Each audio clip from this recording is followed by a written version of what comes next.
তীব্র গরমে পাকিস্তানে হাঁসফাঁস করছে মানুষ। গত ৬ দিনে দক্ষিণ এশিয়ার দেশটিতে ৫ শতাধিক মানুষের মৃত্যু হয়েছে। এর মধ্যে শুধু মঙ্গলবারই প্রাণ হারিয়েছেন শতাধিক মানুষ।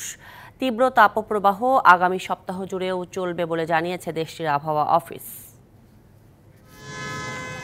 পাকিস্তানের দক্ষিণাঞ্চলে তাপমাত্রা বৃদ্ধির সাথে সাথে বাড়ছে মৃতের সংখ্যা। মঙ্গলবার করাচি শহরে সর্বোচ্চ তাপমাত্রা ৪১.৩ ডিগ্রি সেলসিয়াস রেকর্ড করা হয়। তবে বাতাসের আর্দ্রতার কারণে ৪৯ ডিগ্রি সেলসিয়াসের মতো অনুভূত হয় বলে জানিয়েছে দেশটির আবহাওয়া অফিস।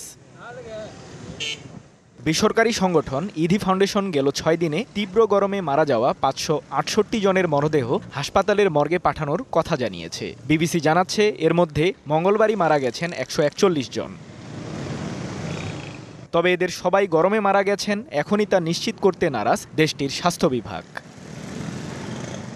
করাচির সিভিল হাসপাতাল কর্তৃপক্ষ জানিয়েছে, গেল রবিবার থেকে বুধবার হিট স্ট্রোকে আক্রান্ত হয়ে ভর্তি হয়েছে ২৬৭ জন। চিকিৎসা নেয়াদের বেশিরভাগ বৃদ্ধ ও মধ্যবয়স্ক। এছাড়া বড় অংশেরই ছিল বমি, ডায়রিয়া ও জ্বরসহ নানা উপসর্গ। করাচিতে তীব্র তাপপ্রবাহ আগামী সপ্তাহ জুড়ে চলবে বলে জানিয়েছে দেশটির আবহাওয়া অফিস। এদিকে গরমের মধ্যে লোডশেডিং বেড়ে যাওয়ায় দিনের বেশিরভাগ সময়ে শহরটিতে থাকছে না বিদ্যুৎ। পাকিস্তানের আরও বেশ কয়েকটি অঞ্চলের ওপর দিয়ে তীব্র তাপপ্রবাহ বয়ে যাচ্ছে। গেল মাসে সিন্ধ প্রদেশে ৫২.২ ডিগ্রি সেলসিয়াস তাপমাত্রা রেকর্ড করা হয়। খোলা আকাশের নিচে কাজ করা মানুষদের পর্যাপ্ত পানি পান ও ঢিলেঢালা পোশাক পরার পরামর্শ দিয়েছে পাকিস্তানের স্বাস্থ্য বিভাগ। সৃজন মাহমুদ, ডিবিসি নিউজ ডেস্ক।